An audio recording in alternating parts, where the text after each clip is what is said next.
You are listening to the AI World Podcast, your trusted source for the latest innovations, insights, and trends in artificial intelligence, blockchain, fintech, and decentralized technologies. Each episode features expert interviews, engaging discussions, and in-depth analysis of how AI transforms industries worldwide. Stay ahead of the curve with the latest articles and exclusive reports from the AI World Journal, covering everything from emerging technologies to industry breakthroughs. For more news, global events, and access to AI World Society Circle gatherings, visit us at aiworld.tv. Don't forget to subscribe to stay informed, stay connected, and be part of the AI revolution with AI World Lounge. Thank you for listening. Okay, let's kick things off. Cast your mind back, maybe late 90s, early 2000s. Remember that buzz? Oh, yeah. It felt like everyone, absolutely everyone, was scrambling to get online. The big question was always, do you have a website yet? Definitely. It was like staking your claim in the digital gold rush. Exactly, staking your digital claim. Fast forward to now, and well, having an online presence is just normal. It's having a phone number, Completely expected, yeah. It's table stakes. But here's where things get genuinely surprising, I think. The next generation of the web, it seems it's not really being built for people. It's being built for machines, for AI agents. We're doing a deep dive today into this really fascinating article from the AI World Journal. It's by Sydney Armani. Right. And it basically argues the future of the web is all about these AI agents, websites designed by machines for machines. And that's our mission for this deep dive, isn't it? To really unpack what that means. What happens when websites stop being just pages for us to look at and become these intelligent interfaces? Interfaces that talk directly to autonomous AI systems. Exactly. It's a huge shift. Yeah. And it really fundamentally changes how you, the listener, are going to interact with the digital world down the line. It's way beyond just clicks. So we've seen the web evolve, right? I mean, it started simple, static pages. You click, you read. Very human-centric. Then it got a bit smarter, optimizing for search engines, SEO.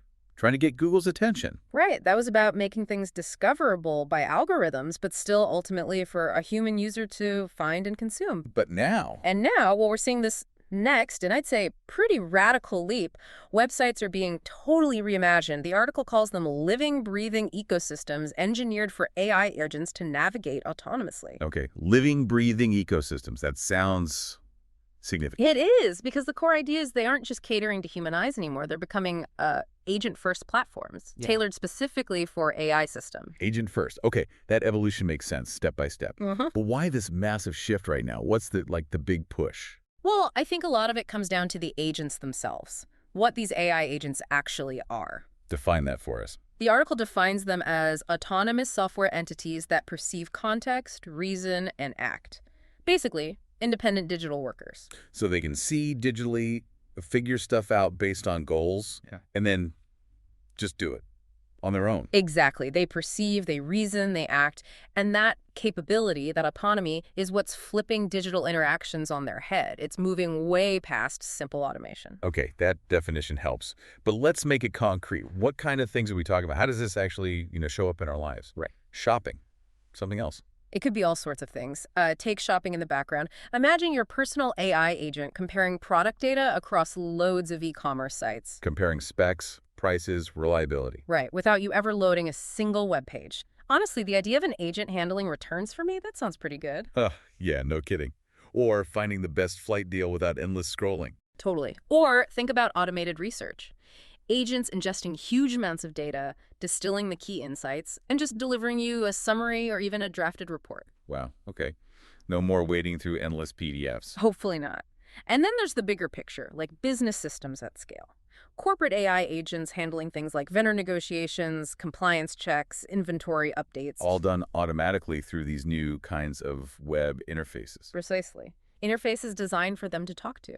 So if the websites are being built primarily for these agents, what does that mean for us? For the human user, are we still the main audience? Well, not in the way we used to be. It really shifts the human role. You move from being the active clicker and reader to being more of a strategist, an overseer. Exactly that, a strategic overseer, which means fundamentally the website has to please the AI first. Its primary user is the agent looking for structured data it can act on. So our interaction becomes less about doing the task and more about directing the agent that does the task. You got it. And there are already examples popping up, right? Yeah. The article mentions one, 101aagent.com, branding itself as a gateway to autonomous agentic AI. Yes, and that platform is a really interesting example because it highlights the key pieces of this puzzle. Like what? What makes it stand out? Well, first, there's the autonomous agent deployment aspect. These agents are designed to just go out and act independently in the digital world, like digital employees you deploy. Yeah. Then agent cataloging and customization. They have this public list of different agent types, booking agents, marketing agents, dev helpers, you name it. You can tweak them. Yeah, tailor them to specific tasks or industries. But what really shows the shift is their user empowerment interface. The human.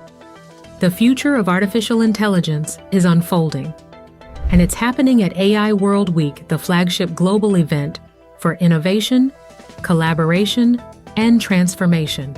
This flagship global AI event is designed to connect visionary leaders, trailblazing entrepreneurs, and influential thinkers to explore the endless possibilities of AI. Experience groundbreaking technology that redefines industries and inspires progress.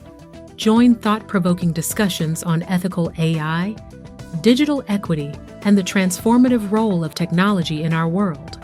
Build meaningful connections that catalyze innovation and drive impact.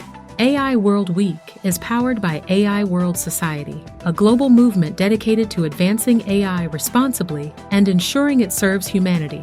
Together, we're shaping a smarter, more inclusive, and equitable future. Continue your journey beyond the event with the AI World Journal, offering expert insights, in-depth analysis, and the latest trends shaping the AI landscape. This is your opportunity to lead, to innovate, and to transform the world with AI. AI World Week. We invite you to join us and embrace the AI revolution. Insight. Right. They describe it as letting users choose an agent, configure your agent, use your custom agent, and crucially, monitor your agents. And it's designed to be developer-free. So lowering the barrier for businesses to actually use these autonomous helpers. Exactly. It positions humans as the orchestrators, the managers of these AI workers. It's a glimpse into how deploying complex AI gets, democratized. So 101aagent.com isn't just a website destination. It's an agentic platform, a place for AI to connect, get set up, act, get updated. Precisely. But okay, if websites become these agentic platforms where AI can just instantiate and act, what about the risks? Runaway agents, security, that sounds potentially messy. That's a huge point, and it ties right into the foundational changes needed. First off, structured APIs and metadata become absolutely essential. So less about the pretty visuals we see. Much less. The focus shifts to what the article calls Agent Interface Optimization, or AIO. Think structured data, open API endpoints, basically. Standard instruction manuals for machines. Semantic metadata, so the AI understands what the data means. Exactly. Is this number a price? An inventory count, plus scalable tool access and provenance controls, knowing where the data came from. It's a total flip in web design philosophy. The elegance is in the data structure and its trustworthiness. Which leads to your second point, I guess, about trust. Right. Trust and verifiability become paramount. Agents need to know if they can rely on the data, so you'll see more things like signed data feeds, like a digital notary stamp. Or digital watermarks to prove authenticity. Yes, things that let an agent verify the information before it acts. Then third, as we said, human engagement shifts to strategic interfaces. You're the orchestrator. So dashboards, notifications, setting high-level goals. Exactly. Supervising the agents, not doing the clicking yourself. And finally, this means new benchmarks. Forget just clicks and page views. Right. It's about efficiency now. Totally. Things like latency, how fast can the agent get the info? Accuracy, how good is the response? API uptimes, agent performance. The goal shifts from eyeballs to actionable, reliable intelligence for the machine. Okay, this agent-driven internet sounds like it's going to reshape, well, pretty much everything digital. What's the next wave look like across different sectors? We can expect some pretty deep transformations. In e-commerce, think agents not just recommending, but actually negotiating purchases autonomously, managing returns, handling inventory replenishment without anyone lifting a finger. Wow. And media. Content. Media and content likely shift towards structured summaries, fact-verified metadata feeds, less long-form storytelling for direct human consumption, more machine-readable insights. Interesting. What about services? Booking appointments, support. Service industries will likely see a big move towards autonomous client interactions. Agents negotiating bookings, handling contracts, maybe even resolving basic support tickets. And inside businesses. Enterprise stuff. Oh, yeah. Enterprise operations, supply chain, HR, IT, analytics, they'll increasingly rely on autonomous agents pulling data from these web portals as their primary source of information, automating tasks that used to need huge teams. So, summing this all up, the big takeaway from this deep dive really seems to be that the web's future isn't really about the pixels and scroll bars we see. Not primarily, no. It's about APIs, metadata, these autonomous workflows, and platforms like 101agent.com are just the early signs of this whole new ecosystem emerging. Exactly. It's a web built for agents to configure themselves, deploy, and just work. Humans are still in the picture, obviously. Oh, absolutely. But our role evolves. We become the designers, the overseers, the collaborators with these smart agents in this increasingly machine-driven digital world. Architects and guardians, maybe? Architects and guardians. I like that. Okay, so here's the final thought to leave our listeners with. If websites are being built mainly for machines, how do we make sure the web still serves human needs? Curiosity, connection. That's the million-dollar question, isn't it? And maybe, what new skills might you need to really thrive in this coming agent-first digital landscape? A world optimized for machines. Definitely something to think about.